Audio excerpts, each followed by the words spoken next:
Y'all, what's going on? It's your boy Big Moose Thomas. I've been talking live to you guys for 10 minutes. Totally didn't click the go live button.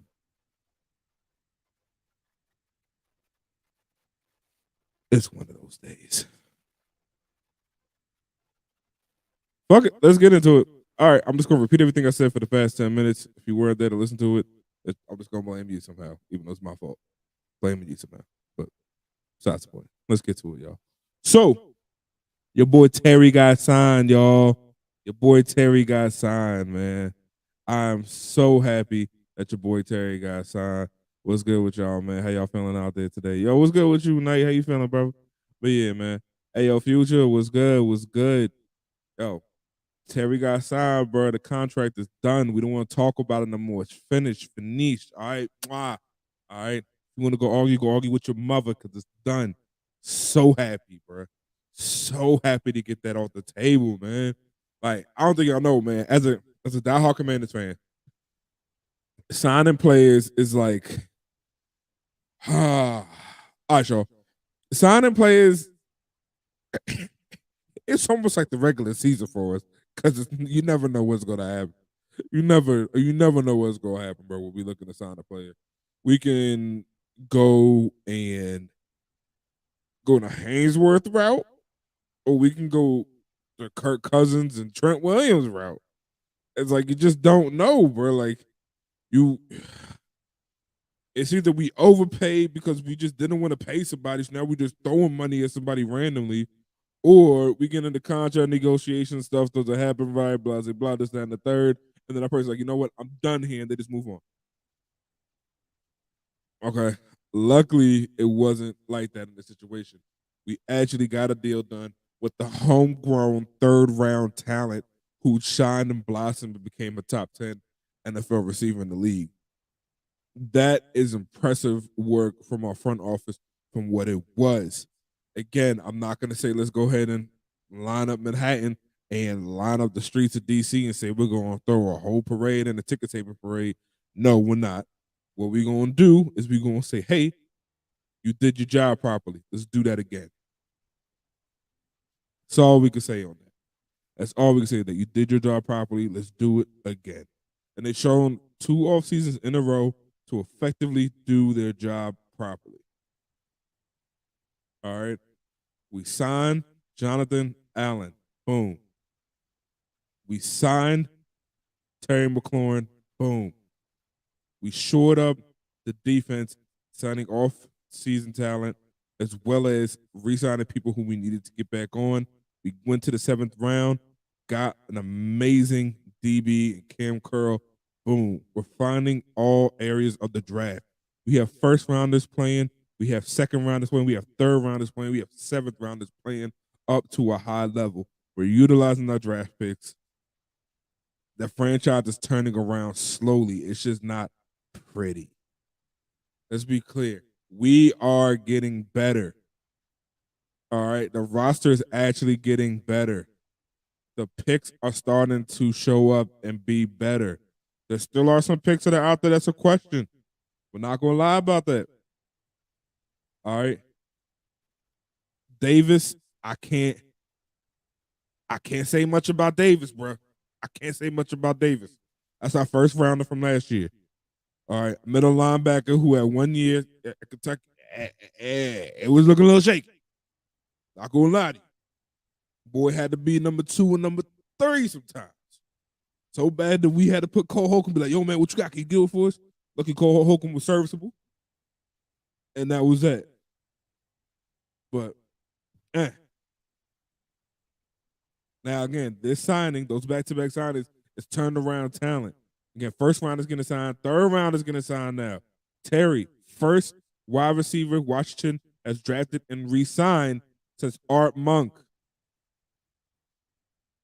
Brad, do y'all, anyone in the stream even seen Art Monk play? I did it. I just know the man from cards and different tapes. That's about it. That's about it, bro. Like, I have not seen this guy play before. Like it's hard. It's hard, man. So I'm happy, man. Really happy about that. Now, since we signed him back, and the front office did their job. Again, I'm happy that they did their job. Next thing that we need to talk about, I know nobody wants to talk about this. O-line. Our O-line has a couple of moving pieces in it. We lost Brandon Scherf, arguably top 5 his position in the league. Actually, keep it a buck. I put Brandon Scherf probably top 3 in his position in the league. All right. It's hard to find guys like that. We're corn-fed. You don't find them boys out there like that, man. You talking about some big guys that just create holes. Like if Brandon Scherf takes your arm and just turns to the right, turns to the left, he is opening up a gap of 2 to 3 feet right there. Just a quick bam, 3 feet of space right there. That's a big guy, boy. You run behind somebody like that, Gibson, you're going to get yards. Actually, there's a lot of times people say Gibson left yards on the field just because the O-line was just working that efficiently. And again, when you got Scherf in there doing stuff like that, when you got Chase Roulier doing stuff like that, we got Charles Arnold Jr. in there as well. All right, these guys open up big holes. Like we have a formidable O-line. Stuff changed. We had to sign a guy from Jacksonville, which is funny because that's where Scherf went. Why could we just done that in the trade? Probably could have got some picks back from that. I digress. That's all I want to water on the bridge now. But yo, it's hard. It's hard for a pimp. Hard for a pimp out here. So get that O-line formidable and solid with those new players that we got on there. That's a big question mark for me. I know the defensive line is what everyone was talking about in Washington. It's a great defensive line. By the way, we're gonna talk about Deron Payne soon, but D-line needs to dominate, yes, but I am so I'm not concerned, but I need to make sure that Wentz can stay upright. Because when you get a lot of hits in you, and I don't care who you are, hits equal injuries. The less hits you get, the less likely you're less likely to be injured. Can we all agree on that? The less hits you take, the less likely to be injured. The more hits you take, the more likely to be injured. So keep the man upright. They did a good job doing that last year for Heineke, actually. So great. Now, Heineke has somewhat of a mid to low ceiling. So even with all that space that he got and everything, it was kind of hard to get get those throws out on time, make those quick zip passes. AK, what's going on with you, brother? Like it's kind of hard to get those passes out on time. But with a bigger quarterback, with a cannon of an arm, and there's no doubt about Wentz's cannon here. No doubt about Wentz's cannon. He should be able to get those passes out and have the time in the pocket to do so. Might need a little bit of wiggle room. I'm not asking him to run 20 yards, scramble around for that. I'm asking him, he'll just probably be more elusive in the pocket if need be, but you should have to take those hits willy-nilly like that. So, Knight, we do face y'all week 3, man. We do face y'all week 3. And speaking about that, week 3 to me is probably going to be our first test, our first major test with that D-line, because Jacksonville, Trevor Lawrence, he's coming off of a very hard year of getting hit in the NFL. That shit sucks. I don't think he's going to be. I'm not gonna say he's not gonna be mobile anymore because I don't think he lost a step in that. But I do think they're gonna want him more of a pocket presence, if you will. Move around when need be, but don't tuck and run after the second read. Like, let's go through your whole progression. Let's try to, get your career to be long. I believe it's Detroit after that, which sure, we'll see what happens there. I mean, unless Goff goes off for like 500 yards, which I hope not. I'm not really too concerned about Detroit. They are a football team, so we're not going to say that we're just going to win that game. No, it's any given Sunday, it is a football team that we are playing. So there's that. But week 3 is going to be that first test, which is going against a decent defense, probably on the 16 and upside defense, probably maybe at 16, but 16 and upside defense. But then you're dealing with an offense that has a lot of weapons. I mean, they got the Heisman winner. I mean, they got a big old boy from Tennessee now. I mean, they got a crazy tight end. They got a running back that can be pretty shifty. And then they got a quarterback who is, if I'm going to put my bias aside, is a very disciplined guy. Jalen Hurts is a very disciplined individual. He is a guy who has looked adversity in the face, came back, and shined. I mean, just straight up shine. And no one wanted to take a chance on him in the first round, and was able to say, okay, humble himself and come back in and really show Philadelphia what he has. And he was able to win a job, be in a tough market, and have a really crappy season. And then able to come back the next year in a very tough market and put it all together. And he's figuring stuff out. Is he perfect? No, but he has all the makings of what could be a very scary opponent to face for the next 10 to 15 years in the division. So, like, hats off to Jalen Hurts. I really like him a lot, man. I like him a lot. And I think he's going to do nothing but get better. The only thing that leaves me in a question for Philly is defense is getting up there. I'm not really scared of Slay like that. I mean, again, he's an okay dude, but not really scared of him like that. Fletcher Cox, he can eat people up, no doubt about that. But again, I think our O line can hold him up for as long as need be. The two factors for that game in Philly week 3, can Wentz hold up mentally? And can our defense apply that pressure to a very mobile quarterback? We have had issues with mobile quarterbacks, no doubt about it. Especially Chase Young has had issue with mobile quarterbacks. Chase Young is a crash down type of guy. He just wants to get back to the quarterback. But we all know quarterbacks have such protection right now. I mean, your quarterback basically, again, we said we're not gonna hold back, we're not gonna talk about anything. Quarterbacks are the white women of the NFL, man. Like, you can't touch them. You don't want to look them in the wrong way. You want to make sure that they're well taken care of. You want to talk to them nicely. You want to make sure you take them on a date first. No mentions of any sexual play on that date. You pay for the date. You make sure after you pay for the date, you open up the car door for them. A quarterback can't touch a car door. They can't touch the floor at you. So you got to carry them into the game, let them play in the grass, and carry them back.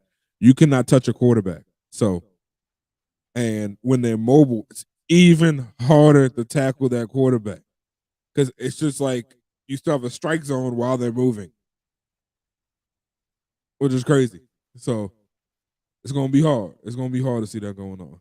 But Knight, what's up, man? Yo, your guys' O line is solid, but our D line is scary in my opinion. Okay, Cox, Graham, despite that. Hey, Graham went up there, but I got you, man. Despite the age, Josh Sweat, yep, I'll give you that. Javon did have a breakout year. Jordan Davis, I mean, let's see what Jordan Davis gonna do, y'all. It was a great draft. I ain't gonna lie. Philly again had a great draft. They had again, they had a great draft. Somehow picked up a star receiver, and they didn't really lose much. It's just when stuff like this is put together, I got faith in them. I got faith in Philly. I just don't. Again, I want Jalen Hurts to succeed. I like him. It's not against us. That's just the biggest question mark right there. That's all. Like, what guy you gonna get in that situation?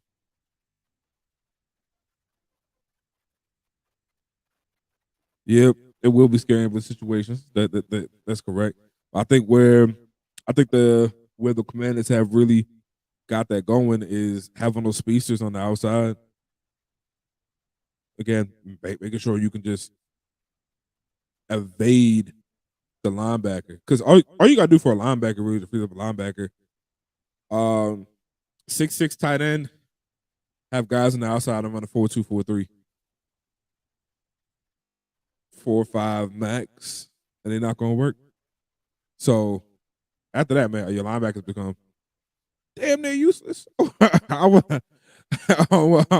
to say that's when you see linebackers start to have 150, 160 tackles a season because it's like, yeah, like They gonna tackle the guy, but can't really stop him. Like you can't stop the catch.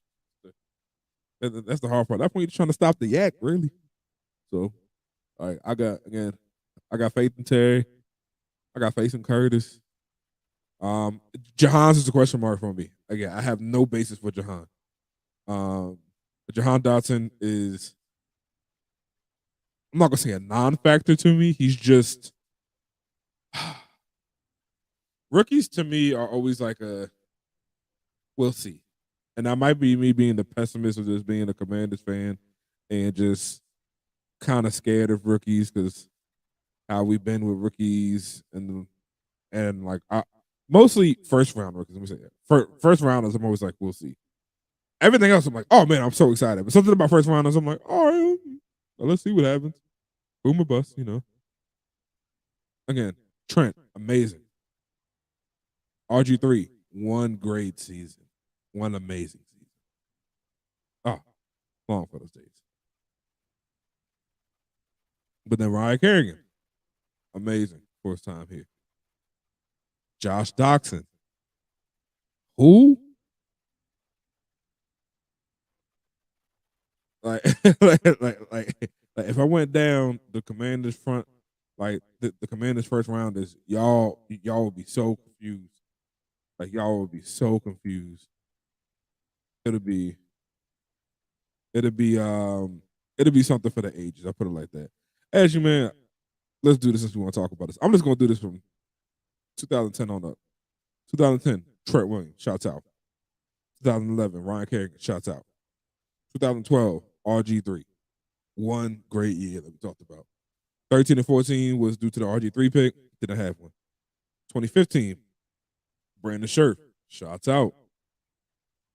2016, Josh Doxson. What? 2017, Jonathan Allen. 2018, Deron Payne. 2019, Haskins, rest in peace, Montez Sweat. So y'all see the path here, right? We could sure pick them on the defensive side of the ball. When it comes to an offensive threat, though, I'm like, I don't know how it feels. We got to wait on that one. Let's see what happens. Let's see what happens. And that's how I am on Jahan Dotson. Like, ain't no shade to the man. Again, Jamin Davis is a question mark. See what happens with him. Not an amazing first season, but let's see what he can do this year. It looked like he was good on the outside, so he might just be an outside linebacker, and that is what it is. And we just basically drafted back-to-back DNs, which is okay, I guess. I don't think he's even a great outside linebacker. He was just decent at the role. But again, we'll see. I will see what happens. So Philly's gonna be the first test. I have us beating Philly week 3, by the way. I have us beating Philly. I know they beat us back to back last year. It was hard. We were just in shambles from the jump. Like last season was a really interesting and weird season, bro. It was just like I don't know how to put it. It was like we're supposed to have Ryan Fitzpatrick to kind of just be a fill gap, but that worked out for a quarter, like four or five plays. So, then it was Heineke who gave us all he had, and a lot of highs, a lot of lows, and we just wanted to get through the season. I felt like towards the end. Just on paper now, yeah, we still got to see it on the field, correct? All right. Jonathan again as coach as well, correct? Correct. Like, out of all season, man, it'll make you, at least here in the DC area, we call it Ashburn syndrome, bro. Because Ashburn is where the facilities are, Ashburn, Virginia. It's called Ashburn syndrome, where you just see everything on paper. You're like, yo, bro, ain't no way we're gonna get anything less than 12 to 13 wins on this roster, bro. It's like I got you. I got you. I got you. But rosters are like baking instructions. You have to follow it to a T. You can't have any injuries for that to work. And everything has to be just right. And we know in life, especially with these moving parts, nothing is just right. So there's that. Like I'm very weary about this season just because so many things have gone right in the off season. So many things have gone right in the off season for our opponents as well. Um, with the exception of the Giants, I think it's a complete rebuild, and I think they need this. If the Giants could just get content and say that out loud, I would love them for that. Just go, we're in a rebuild. I'd be like, oh, thank you, thank you, thank you. Like it's like the Giants got to go there. Like Ross is anonymous. Just be like, we're the Giants and we're rebuilding our roster. Like, yes, yes. Admit that out loud. Confront that. And then move forward from there. But this whole like, oh man, we still got Danny Dimes out here. Thibodeau gonna be our guy. Don't y'all worry, man. All right. Barkley still in the back. It's like, bruh, come on, man. Come on, bruh. Galladay ain't give me y'all nothing. Our tight end core is trying to leave y'all. Last coach left y'all in shambles. Our defense is playing very up for a really crappy team, but they got tired towards the end. Like, come on, Johnson, rebuild. Then there's us trying to find a quarterback, getting the rest of the roster good. Now trying to find that QB. Wentz is a solid QB. Let's see if he can plug and play. See what happens there. Then you got the Eagles. Formidable offense. Some questions on that defense. Can they keep up in scoring with other teams? That's going to be the question for Philly. That's a big question for Philly, in my opinion. Can they keep up with other teams when it comes to scoring? And then you got the Cowboys. The Cowboys are just, on paper, they have everything, and yet there's some people who have all the faith in Dak, and there's some fans who have zero faith in Dak. And Dak will give you everything you need for that regular season. It's just questions about the playoffs. Can he do it? And heck, now there's questions about the regular season because you lost a big target. When they lost Amari Cooper, he ate up a lot. He ate up a lot of coverage. Let's see how it goes now. That O line is aging. Zeke is still a beast. I know all jokes and everything, but Zeke still put up 1,000 on you. Tony Pollard still solid number 2. But I don't believe Trayvon gonna have another 11. Like, I don't think he's gonna have another 11. Again, crappy quarterbacks. He took full advantage of them. That's what he's supposed to do. Somehow still allowed so many yards and so many touchdowns, but hey, 11 picks is 11 picks. Some Cowboys fans want to say. When it comes to the jersey conversation, I'm definitely going to get a Commanders jersey. It's just I want 2 different ones, and they're rumored to be dropping next week. So I'm waiting for those to drop. And supply chain issues, I'm sure this is coming out like a while. Like even back in, so they didn't release the jerseys on the actually let's talk about this because I was actually there that day. So I was at the stadium for the name change. I was on local news and all that. Shouts out to Mitch actually, because that's how we met. Because he saw me in the news post and he was like, "Yo, you one of the guys in here?" I was like, "Yeah," and I was like, "Yeah." That's how we started talking. So at the day at the stadium, at the team store, they were like, "Yo, just to let y'all know, through the NFL rules, there's gonna be no jerseys here." I was like, "What?" It was like, "Yeah, like no jerseys." I was like, "All right," and there were no jerseys. I was like, part of me was like, "Are they just messing with us?" Or they said there's gonna be no jerseys. There were no jerseys there. Now, do I think that was totally honest and totally true? No. I mean, do I think that like, hey, the NFL said you couldn't put out jerseys yet? Yes. Do I think it was because something that the Commanders forgot to do, or did it get done in time? Absolutely, absolutely. Like I just think the Commanders didn't file everything on time, and they didn't have the money to order them on the time. They were like, well, you can't get this amount, or you can't get this style, or you can't have more than these.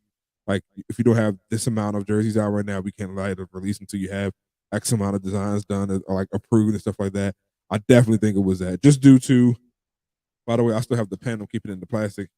I mean, like even due to the pen, this is the Commanders pen that they gave us at the uh at the name announcement night. So it got announced like a Tuesday. I think they had a party for the name on like Friday, and I went to that party. They had these swag bags, came with a bunch of stuff. It says like the wrong dates for the Super Bowl on it. So I imagine I can only put one or two together. So if the wrong names for Super Bowl are on this, was it on the jerseys? Talk about that later. Just my 2 cents. So I will get a jersey. I want the black one, and I want this colored one. I don't know what to call it anymore. Like I dread this shade so much. I know they kept the same color base, but Jesus, things changed so much. So yeah, to answer your question, I definitely will get a jersey. Just gotta wait for that right one to come out. And like I said, supply chain for those right now. So everybody knows supply chain. The supply chain that. Um, I don't think supply chain. To be honest with y'all, I know teams that can get jerseys like that. It ain't nothing. But the capital to get to get everything going, I just don't know how long it's taking them to get those things. So if I order my jersey, like I said, they said it should be out next week. Should release the designs.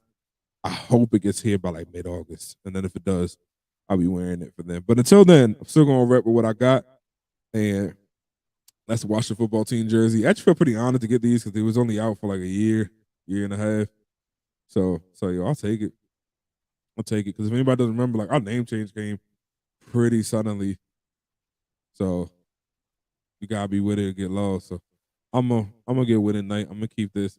I'm gonna change everything over slowly. Like I said, I got the pen right here. I got the W somewhere around here. What's the W? Got a W somewhere around here. Oh, here we go.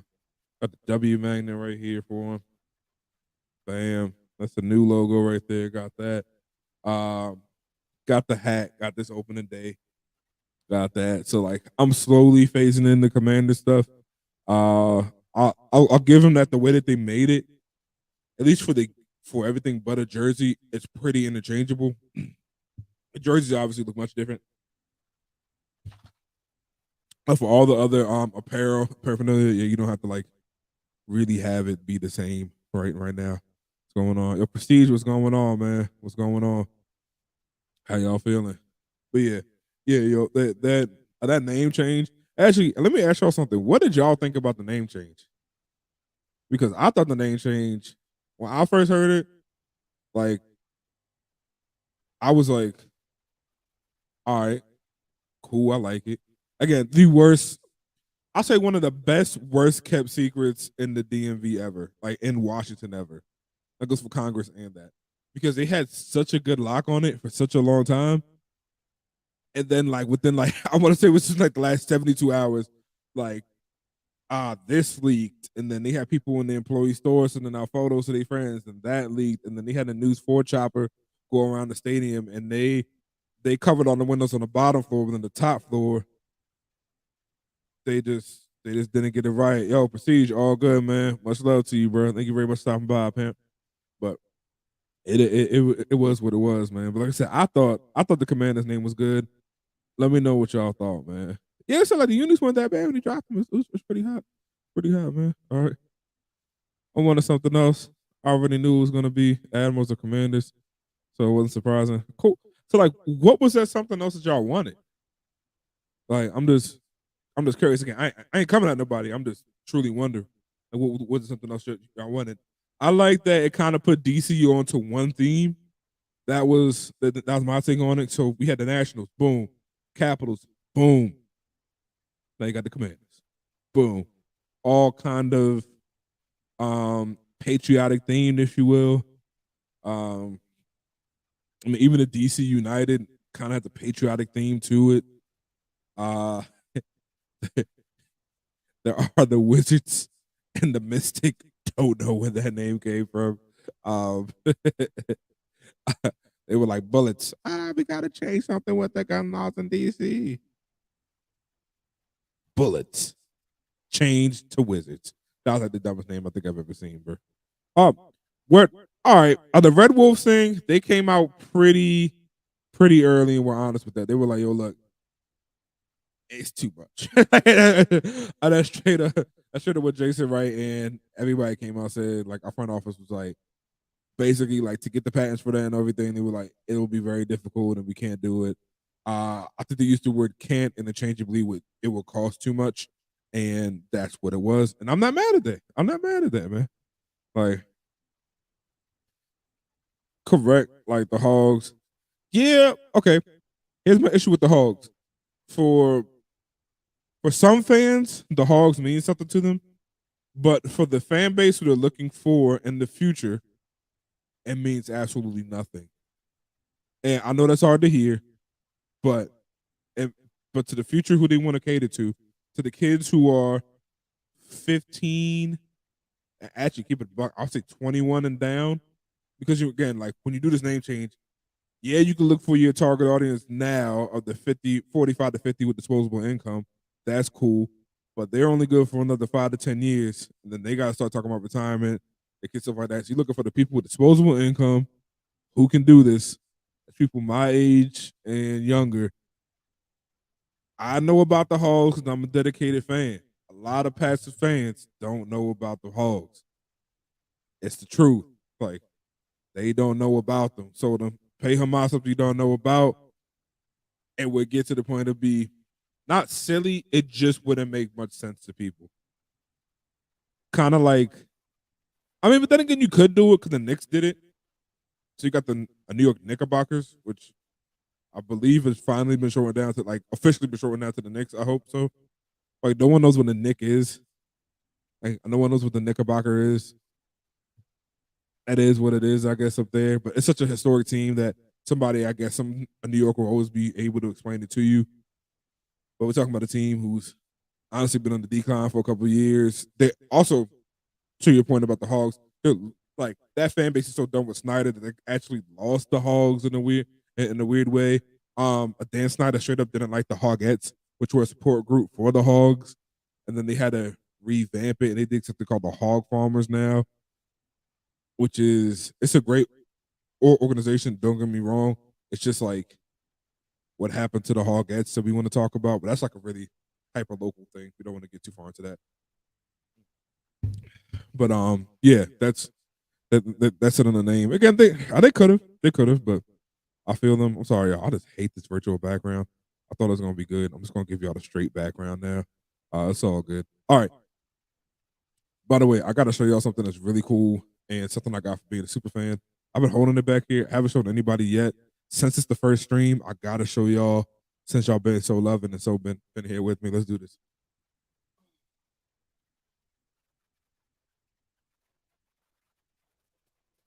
All right. So because I'm a super fan, I saw Lays was doing this competition for fans to be able to get a bag of potato chips with dirt from their field grown or used to grow the potatoes in, and your boy got it, man.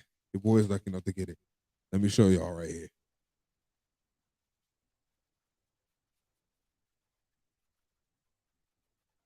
That's congratulations right there for it. Boom. From Lay's. Even though the name has changed, your boy still got a bag of Washington football team potato chips, grown straight from the dirt at FedEx Field, boy. I will never eat these chips due to nostalgia. Also, I'm not a shot at Lay's, but ill in a weird way. It's like I don't want dirt for FedEx. Like, I love it though. I love it. Don't get me wrong. Like, if I want to send me more shit, I'll definitely take it. But yeah, that happened. But back to the sports stuff though. Hey, Knight, don't like your tone with that one, man. We gotta talk about we gotta talk about that. But yo, back back to the on field. Um, I think we could take our schedule and make it good. We have arguably the easiest schedule in the league. I believe statistically it's an easy schedule. And somehow the Cowboys got it. I'm gonna talk about that though. Can't talk about that. But somehow the Cowboys got it. Is what it is. But I think we can actually go down and have a decent season. I'm looking right now at our schedule, and I'll give y'all an honest review of what we can do. Jacksonville, it's week 1, calling the W. Week 2, Detroit, I'm calling the W. Week 3, not coming at Philly fans. I know y'all in here, just keeping it a buck, calling the W. I think Wentz will be able to keep the W. Week 4, I'm gonna call this the first L. I don't like how all the divisions are just stacked in the middle at the beginning and the end. Like I wish it was kind of spread out, but calling that L. Tennessee Titans, I'm calling the W. I know y'all hearing me crazy. I'm calling the W. I believe that we can stop the run to make a one-dimensional team. And as much as I love Tannehill, nobody's probably root harder for that man than your boy. I'm calling W on them. Chicago, that's that curveball team. I think I'm gonna call an L right here. Green Bay, calling the L right there. Got to keep it a buck with you. Rogers just has our numbers sometimes. Indianapolis, calling the W. Minnesota, Kirk's first game back in the building. Whew. It's gonna be a lot of love for Kirk. It's gonna be a lot of hate for Kirk. See what happens. I think with Kirk coming over, it's gonna be a W. It's gonna be a W. At Philly, week 10, call it a L.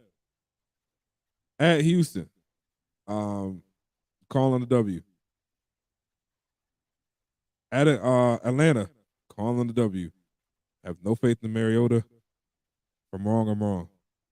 At New York, calling the W. Home New York. I don't know if y'all know this. We have an away game at New York, and then we have a home game for New York back to back with a bye in the middle. Who thought that was smart? I don't know. At San Fran.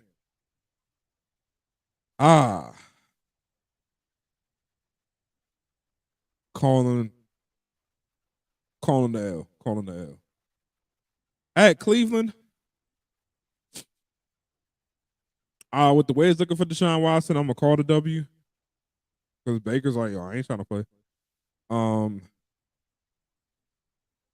Dallas at home, I'm calling the W. I think, dare I say it, man? I'm gonna call my schedule out loud. I'm gonna say this out loud. I'm thinking. Can I say this out loud, bro? I'm thinking 11-6. Thinking 11-6, man. Like, I'm thinking 11-6.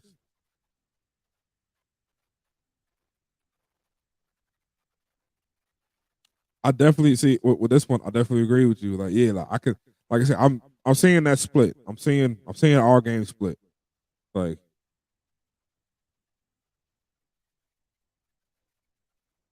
yeah, I don't see y'all losing to the Cardinals. And here's why. Um, I think your offense will put up enough points on them. Like, I do think against the Cards, like your offense will be able to king up.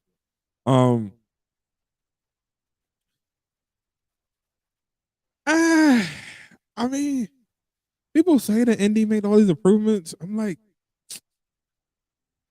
yeah, like, like, did you though? Like, you kind of regressed in your quarterback, if we're gonna be honest. I mean, I know we're saying that Matt Ryan has all this life left, but where's the Ti? Where that though? That's why I'm not scared of him. Yeah, Atlanta and Carolina. I shouts out to Brady, bro. This is the Commanders chat right here. We in Command Central. Salute. But shouts out to mother flipping Tom Brady. This man knows how to go from one division to the next, don't he? All right. Like you take over in the AFC, you have you have the Jets and the Dolphins twice a year. Have at that what you will. Then you go to the NFC South and you get Arizona. So I say Arizona, you get Atlanta and Charlotte. And there are years where it's like all these questions and shambles too. And it's like, bro, just shouts out to you, Brady. I don't know how you do it, man. I don't know how you do it. Like that is correct. There are so many question marks, especially within our division of the NFC East.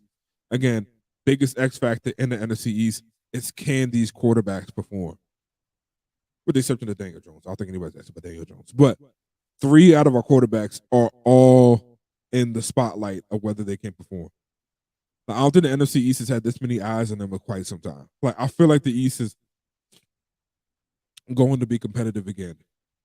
Can Carson Wentz come back and prove to be the starter that he's supposed to be? Can Jalen Hurts prove to be a starter in the NFL? Again, he is still quote unquote unproven to a lot of people. And like we said with Dak, can he get over the hump? All these are mixing right now. These are all questions that we have. It's just within the NFC East itself. They all have easier schedules. Somebody's going to run away with this. Who's it going to be? I would say that there's not a proven first right now. I'll say there's 3 teams to take it. There you go. There you go. Exactly. Exactly. See, I think I don't have any faith in DJ, bro. Like I just don't. I think you took a guy really quick and you thought it was gonna be good. And yeah. Like I think the Giants, again, I'm not trying to just dump on the Giants. I'm just being honest with the Giants. I think the Giants have something to prove to themselves more than the league. Like I don't think they're gonna have a winning record, but I do think they have something to prove to themselves and put up fights in games and not get blown out. So that's why I think the Giants are gonna fight. I don't think the Giants are gonna be like 0-17. I just think they're probably gonna be 6-11. I see them being at 5-12 maybe, but I see them losing every. I see those 11 to 12 losses every game being within 14 points. So they're like never getting blown out, just like trying to make the next best decision in their games is where I see them going. Again, I could be wrong. I cannot see into the future. For all we know, the Giants can go 12-5 this season. Okay, all right, but every team does have something to prove, and that's the great part about the NFL. Honestly, that's the great part about how we do the salary cap. That's the great part about we should call it salary cap now on. I kind of like that, but because the salary cap creates parity within the NFL, and you just gotta love it for that. I mean, like no team could just run away with all the money. You gotta be smart. You gotta have tacticians back there working these deals, making sure they can put the money where it needs to go. And the Commanders finally have that. I mean, just with that $28 million signing bonus for Terry, like that shows that like we're built, like we're creating deals to keep the money going. We're not just throwing money at situations. And that's what I like about us, man. We actually find like actually fixing to make a pretty solid base, man. Like it's just this season is going to be a movie, bro. Like it definitely is. The only people who I have zero question about, to be honest, is I don't think I have a question about the Rams. I think they're going to the playoffs, if not more. And I definitely don't have a question for the Chiefs. Like they lost Cheetah and they got Juju. Like they lost a number one and got a number one. I'm good with that. Like I'm so good with that. So I have no question for those two teams, and that's about it. Everybody else, good luck. Russell Wilson, good luck to that too. Good luck to that guy too, man. But- oh yeah, like definitely played ball as a kid. Um, High school didn't play ball for some reason. And college just walked on. Weirdest weirdest combo right there. Like I did everything else but football in high school. Don't know why. And college just walked on. It was pretty fun. Um, was never good enough to go pro, and that is okay because we learned that. But I learned that there's two sides to every coin, and I'm able to talk about the game and give it back to y'all, and I can really show y'all, man. Like, man, go. You can definitely do that. Let me just tell you four things that I would do if you want to play high school ball. Um, hold on, sorry, my wife just had a question for me real quick.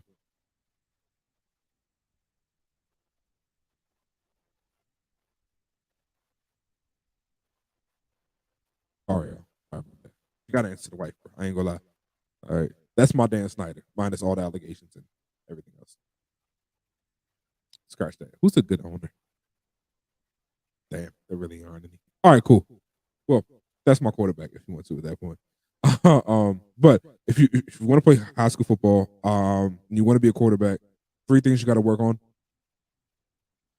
problem solving, like actual problem solving. Like I don't mean what's 2 divided by 6 plus 9 minus 10. No, I mean work on your actual critical thinking, like how to make the next best decision. Get into critical thinking, situational awareness, but outside of football, and then start applying it to football.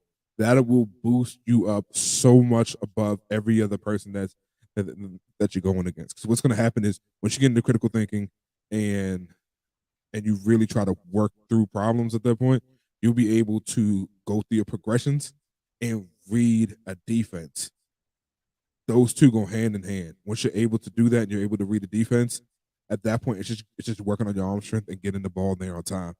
That's it. And arm strength and on time are two different things. I know it's like I said one thing, but no, that's three things. Critical thinking, situational awareness, working on getting the ball there fast and on time. You can do those three things, get those down, you will be the most successful quarterback in your high school history.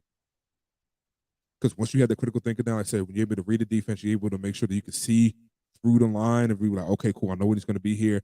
I know how he feels right now. I know how the corner's been biting, and I've been looking at that as well as I could tell. I could tell how the linebacker's biting as well. I could tell how the linebacker can't move his hips properly. Bam, I could get in there and get it. And absolutely. Now, reading a defense is way harder than it looks, but it's not impossible, and it's actually quite doable because I'm not sure where you live, but unless you live in the state of Texas, I would say, and possibly South Carolina, those are the two powerhouses that I know well. Alabama's good, Georgia's good too, but those two states, live in those two states. They're not running like pro style off, pro style defenses. Honestly, many schools don't. Even in college, you'd be surprised how simple like our defensive playbook was. This is looking back at it, you just need to get used to looking at it like that. So it's kind of like when somebody like changes your computer screen a little bit. Oh, that's dope, man. Shut up, man. Like I might be moving there, so hey. um, uh, but like you just need to get used to looking at a defense like that, and not in the all 22 or in the TV form, but just trying to look at defenses like that. Take those notes. If your coach can keep giving you shots like that, keep doing that. Um, because reading a defense from from a POV and then switching to an all 22 and then switch to a TV shot would be the best for you. Because if you're just starting at a TV shot and then trying to go to all 22 and then go to a POV, it's just yeah, it's just not gonna work. And I definitely, like I said, I definitely want to, bro. I definitely want to. I gotta convince my wife to get this Toyota 4Runner first. I'm trying.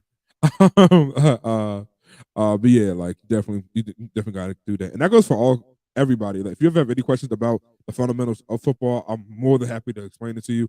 For everybody who's watching right now, I imagine that you are football fans. But if you want to know more, like, hey, what does this defense mean? Hey, what is the quarterback calling at the time of the huddle? Hey, what exactly goes on in a huddle? What's going on the sidelines? Who's that guy with that big circular disc on the sidelines? Why are there just a random TV commercial? Stuff like that. I could tell you everything about the league and the game itself. I love the game. I studied the game. I love the league, and I've studied the league as well. So I can definitely tell you all the ins and out of that. Feel free to ask any questions when it comes to football, in and out, and how even our contracts. I can tell you how that works because that's interesting, and that's why some teams can pay people and others can't because of the way that you pay them. Um, it's an auto bear where the money goes into for players. I'm just gonna give you a little tidbit, and the team actually doesn't pay players in a weird way. Your team actually puts the money into an account, and that account then pays the player, and it's a third party because back in the 30s and 40s, they weren't sure if they were going to get paid during during the Great Depression, and they made them start putting it into a third party. Be like, hey, put that money in there first before I do anything, and then as I play, they're going to pay me instead of me having to come to you for my check. And for some reason, that antiquated system is still in date today. So a team has to have teams that you work off of fractional reserving, very similar to the Federal Reserve. But yeah, I can tell later. If y'all want to know the type of stuff, I'm always here to talk about the type of stuff. But back to the matter at hand. The Washington Commanders are going to, like I said, I'm going either 10-7, 11-6 this season. I do believe we will not have any major incidences that prevent us from doing that. Everybody seems to be healthy. I take that back because I can't know what's going to happen to Curtis Samuels. That's my only question right now. Curtis Samuels is a big question mark for me right now, bro. And I can't believe I haven't talked about this yet. So Curtis Samuels was at OTAs, looked sharp, but then he just like kind of he didn't get gimpy. He was just on the side field a lot. Like he missed the last 2 days, and you were just like, "Yo, what's going on?" And never really got a clear understanding. Ron Rivera said, "Hey, he's fine, just taking it easy, taking it slow." So I just want to see Curtis Samuels play. I want to see this dual threat guy that we've been talking about for so long. I mean, we've seen Debo. He made his whole own position now wide back. I don't think Curtis Samuels is going to be a Debo player, but I just want to see this guy who was supposed to be at Carolina doing amazing things in the backfield and outside the backfield, and I've yet to see that on our side. So the moment I do, I'll be happy. But he's just a big question mark for me still. Haven't seen the production from him yet. So when we get to see him, I'll be happy. But again, I'm not banking on it. I'm not banking on it. But Curtis Samuels, he should be good. Just here's my thing with the receivers that we have gotten like this before. We got Deshaun Jackson. It worked out. We got Pierre Garçon. It worked out. Cool. We also tried to get some other receivers through free agency, and it didn't work out. But then we got Santana Moss, and it did work out. So it was like, again, we're iffy with these receivers. Curtis Samuels, I just hope he plays. Like, it just seems like sometimes when we get free agents, especially on the offense side of the ball, I don't know what it is about the offense side of the ball. It just doesn't work for us like that. Like, it's something always going wrong with that offense. The defense has had its ups and downs, but we can get it up more than we can get it down. Pause. But y'all know what I was trying to say. But we could, or resume, or fast forward, whatever you want to do in your life. But yeah, like on the offense side of the ball, it's just so hard. I'm even thinking back to the Eagles, right? We got McNabb. It was donkey cheeks for a whole season. The straight donkey cheeks. And then my man go to the Vikings and we're like, where was this guy? Where was this guy, bro? Like we ain't like that wasn't Armin there. Like that wasn't Armin there. Like I don't know where that man came from, bro. I ain't never seen that man in my life. That wasn't the dude who was playing here, bro. Damn, man, McNabb's 45 already? That's ridiculous. That's ridiculous. Man, there's no way McNabb's at all. All right. Cool. So in his time alone at Washington, right? Started 13 games, threw for 3,000 yards, decent. 15 INTs, 15 INTs, bro. 14 touchdowns. Eh, all right. Goes to Minnesota. Only played for 6 games, though. But had the completion percentage of 60 versus 57 he had here. Threw for 1,000 in 6 games. Threw for 4 touchdowns. Only 2 picks. Even had a rushing touchdown on him. I'm just like, yo, what happened, my boy? We wasn't doing this over here. Like that. I don't know what's going on, bro. Like I'm trying to figure out. Oh yeah, I mean, D-Jack is just he was such lightning when he was with the Eagles. And then he was pretty electric with us too. I'm not even gonna lie. But then I don't know. I'm not sure if he's mad at what happened at LA. I don't know why he went out of LA because that's where he's from. But whatever happened there. I guess he didn't feel like he was being utilized. But damn, he should have stayed in that roster, bro. What a good ring. Yo, Slay was good, man. Was good. Man, for all y'all don't know, man, Big Play Slay, man, that's that dude out there, bro. Shouts out to him. Yo. But yeah, a D-Jack was just electric, amazing. I mean, I still think about Vic's first game back when D-Jack just torched us.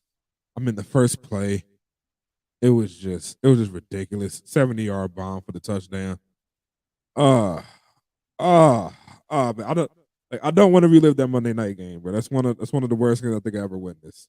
Like I think it's one of the worst games, man. I'm chilling, bro. Chilling out here, man. But yeah, that was, like that Monday night game is one of the worst games I ever witnessed. And then we had the Sunday night game against the Cowboys. Ooh, ooh, that hurt. That was a COVID game, though. That was a COVID game. The Cowboys game was a COVID game. If we want to be honest, that second Philly game was a COVID game. We know that was a COVID game. Let's not let's not kid ourselves here. I like the NFL's position on COVID this year. It really is like a don't ask, don't tell policy, basically. And I'll take that. I'll take that. Like COVID riddled the league so much last year. I hope everybody's vaxxed up and boosted and whatever home remedies they want to do, just whatever's effective, please use it. Put it like that. We're not gonna talk about vaccines here, but I just want to make sure that every player is as effective as they can be this year. Because last year with those COVID games, I mean, godly, it was hard to watch, bro.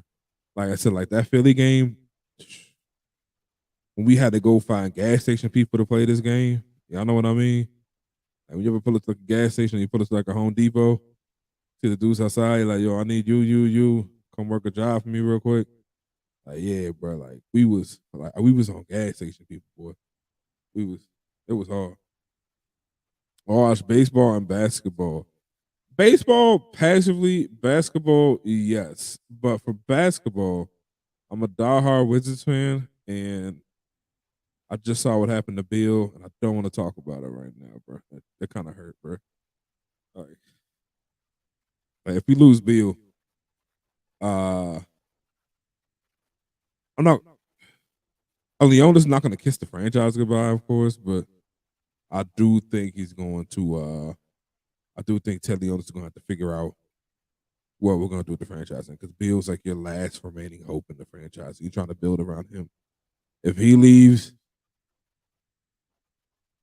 yikes.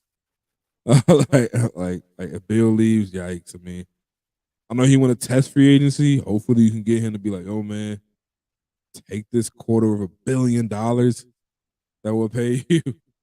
And again, them drinks is all guaranteed in the NBA. So Bill getting $250 million, it really is like, yo, bro, I'm gonna set y'all up with dowry money. You know what I mean? Like I'm gonna set y'all up with inherent, like truly like generational wealth right here, bro. Y'all gonna have trust funds up for this, man. Yo, Sixers, Phillies, I got you. Absolutely.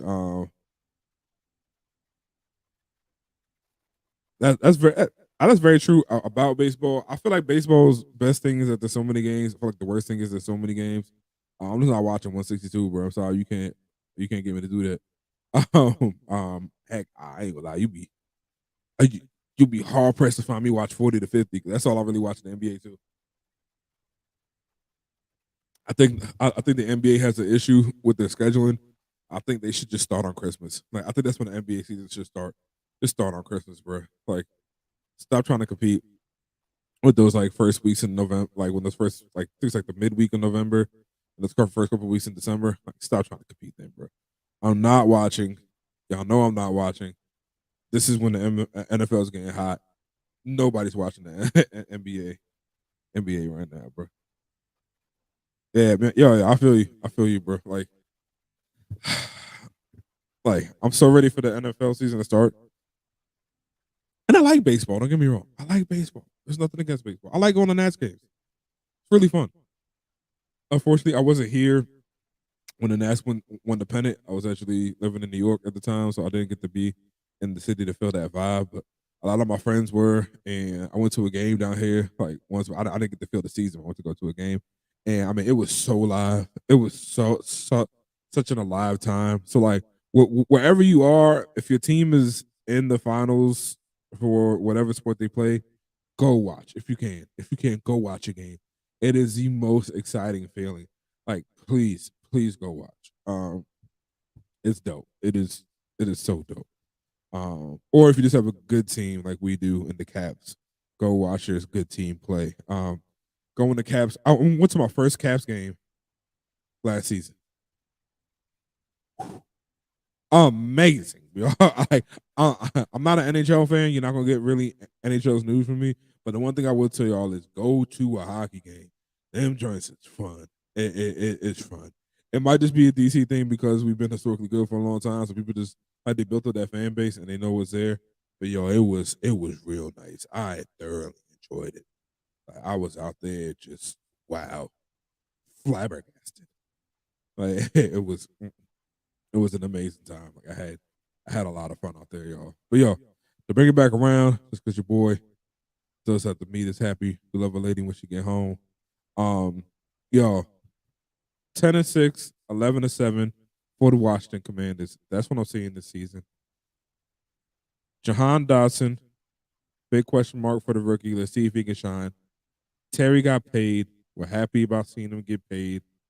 Deron Payne's next. Hopefully we get that deal done. The biggest question mark we have is Carson Wentz and which one we're gonna get. Yo, I'm your host, Big Moves Thomas, here on Command Central. We're doing this every Wednesday, 8 p.m. Tune in. Hardcore Sports Network. Tune in. We're live to you on YouTube. My page, Big Moves Thomas. We're live to you at Hardcore Sports. Hardcore Sports. We're live to you on Twitch at Hardcore Sports. We're live to you on Twitter. It's going to be Hardcore Sports N. That's what you're going to follow on Twitter. Hardcore Sports N. Right there. Please follow us. We love each and every one of y'all. Thank y'all so much for being here, being part of us, man. We'll never forget that. Thank y'all for being with us. Get us to 150 by the end of next month. Trying to be at 150 subscribers. Holla at your boy. See y'all in the next one. Peace.